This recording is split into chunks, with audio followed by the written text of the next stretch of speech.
Ali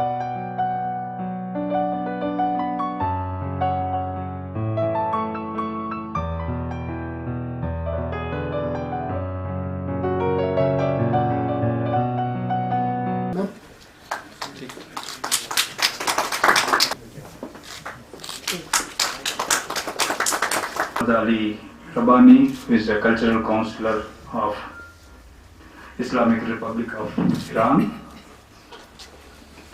The participating poets and scholars from Iran and also from India.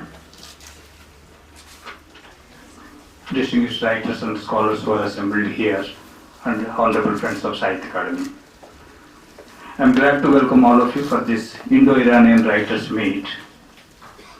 Friends, enhanced awareness and ready to accept the other, there is less tension, hatred and violence. Literature can do this. Great literary works have moved the nations, ignited many a movement, and sky is the limit. We have inaugural address by the Honorable Deputy Minister Mohsen Jawadi, but he is indisposed and he has informed that he will not be available. We will not able to come over. And I would request Professor Nasira Sharma. मेरे ख्याल से 1979 से लगातार हर तरह के इम्तिहान दे रहे हैं और उसमें अपनी काबिलियत, अपने सब्र से आगे बढ़ रहे हैं। मानी बात है कि इस बीच में बहुत अच्छी अदबियात वजूद में आई हैं और जो सबसे ज्यादा शानदार काम, चूंकि मैं ईरान 35 साल से नहीं गई हूँ, लेकिन जो मेरा ऑब्जर्वेशन है दूर से, वो सिर्फ इतना ही है कि मैं इतना कह सकती हूँ कि ईरान के इनकलाब के बाद जो सबसे ज्यादा तरक्की हुई है वो किशावर्जी में है। जो आज का लिटरेचर लिखा जा रहा है ईरान में, जिसमें संकेत हैं, उपमाएं हैं और बहुत सारी चीजें हैं, उसको समझना एक आम आदमी के लिए बड़ा मुश्किल हो जाता है। یکی از وجوه و رویکردهای غالبی داشته مناسبات. برخی از ارتباطات و تعاملات انسانی بر پایه تجارت و یا سیاست محور بوده و در بخشی از جوامع این مناسبات در حوزه منازعات و چالش‌های امنیتیش شکل می‌گرفت. بخشیش مذهب محور بود و گونه‌ای دیگر بر اساس فرهنگ ساختارهای مناسبات و ارتباطات اجتماعی شکل می‌گیرد. نظر می‌رسه رویکرد غالب و حاکم در مناسبات تاریخی دو ملت ایران و هند رویکرد فرهنگی و ادبی بود. من یه خواهش دارم که وقتی که دانشگاه تهران شعبه اردو دارد، چرا هندی ندارد؟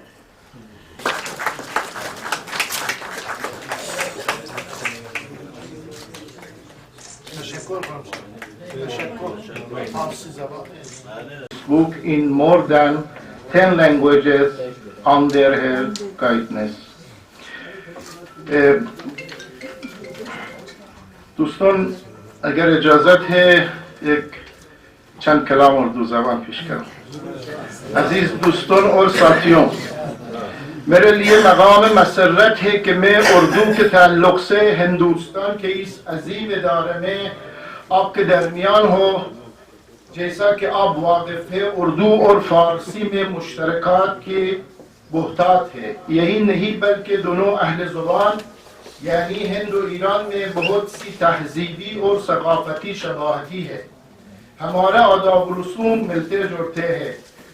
आम हिंदुस्तानी ज़बान में जो कि बारान निबारी در آسانسور برق رفته بود و بهار گیر کرده بود و باران میبارید در آسانسور. خب وقتی که برق نباشد ماه میچسبد به سقف آسمان. برق تیر مالامال ناگهان نامه‌ای به هیچ کس است. ناگهان نامه‌ای به هیچ کس است. آسمان ها برای او قفس است. خطبه می‌خواند در خیابان ها بار دیگر زنی زبان آور. سیل شد کوفه را فرو بلعید. عرق شهر سالها. طولانی 47 صبح طوفانی، کاروان شهید رفت از پیش، من ولی دیر، من ولی که پیدا نبوده‌ام. دیدی غبارهایی که بر دوش بادها، دیدی غبارهایی که بر دوش بادها، جاهایی رفته‌اند که آنجا نبوده‌اند و تحقیر بوم و بر مکنه بی خبر حسن. किसी में मगर कुछ सभी में है.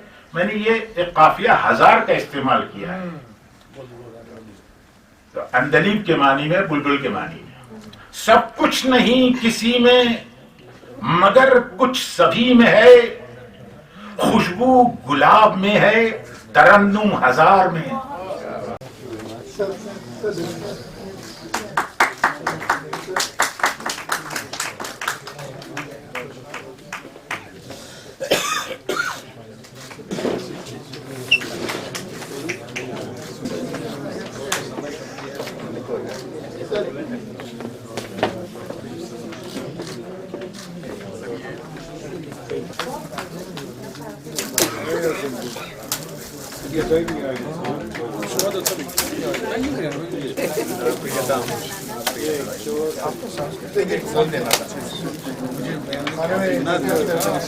Many of his research articles have been published in Indonesia.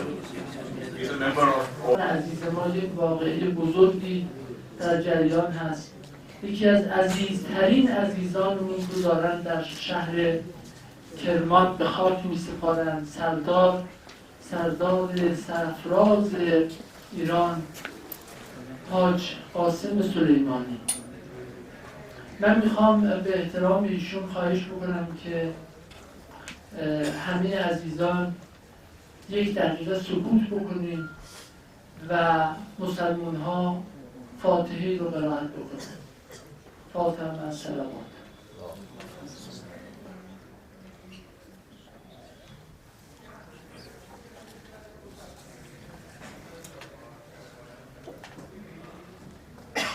خب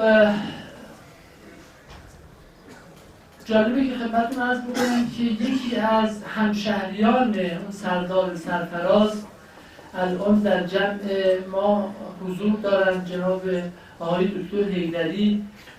مشاهده می‌کنیم که چه توجهی نسبت به اشعار شاعرای ایرانی وجود داره و یکی از این چهره‌های شاخص حضرت مولاناست و بر اساس تتبعاتی که من داشتم متوجه شدم که در این روزگار ما در هندوستان 2000 خانقاه داریم. و باز نکته جالب توجه این که 150 شهر و مثنوی مولانا داریم که در نوع خودش بی‌نظیر هست و لازم هست که این شروع، من نمیدونم آقای شکراللهی آیا چه مقداری از این شهرها، از این 150 شهر این امکان رو پیدا کردن که در اون چارچوبی که مد نظر جناب عالی بوده به اطلاع علاقمندان برسه و بتونن از این شروع استفاده کنن. 150 شهر و مثنوی مولانا. حالا نکته جالب توجه و 70 تعلیقه بر شرح الهلالی مولا صدرا وجود داره. که هنر و معماری هخامنشی ها در قاق سلسله موریا ها که این سلسله پادشاهی از باستان هست آشکار است. در عهد ساسانیان مناسبات سیاسی و فرهنگی با هند افزایش یافت که به حکایت فردوسی در شاهنامه این ثبت شده است. بهرام شاه از شاه هند می خواهد که برای شادی و مسرت مردم 10,000 از نژاد لوری نوازنده و رامشگران را به ایران بفرستد. First names given to both boys and girls. My mother is Mahjabeen, forehead like the moon. My brother is named after the legendary poet Urfi, but of course we don't pronounce it as Urfi as you would, we pronounce it as Urfi, the 16th century poet who came from Shiraz and made Lahore his home. My two younger sisters are called Tabinda and Zareen. But I'm afraid that is the extent of my knowledge of Persian. I will speak in English, afsos, my apologies. And I'm conscious that I'm in front of very great scholars, Alim Fazil of Farsi and Urdu. So whatever I say is in the nature of a general overview. فکر میکنم همون حسی که من نسبت به هند دارم شما هم همون حس نسبت به ایران دارید. मैं उम्मीद करता हूं कि जो इंडिया को लेकर के मेरी फीलिंग्स हैं वही आपकी भी फीलिंग्स ईरान को लेकर के होंगी. به قول شاعر میگه هر کسی کو دور مانده است اصل خویش باز جوید روزگار وصل خویش. کشورهای مختلف مزیت‌های بسیار متفاوتی دارند و شاید ایران و هند هم نیز دارای گنجینه‌ها و معادن نهفته زیادی هستند. اما آیا این معادنی که من نام بردم زغال سنگ و نفت است یا معادن دیگری است؟ حکایت همچنان باقی به صد دفتر نشاید گفت وصف الحال مشتاقی. मैं एक बार फिर आप तमाम हज़रात का शुक्रिया अदा करता हूँ, स्पेशली डॉक्टर अली रब्बानी साहब का और साहित्य अकेडमी के डायरेक्टर का भी.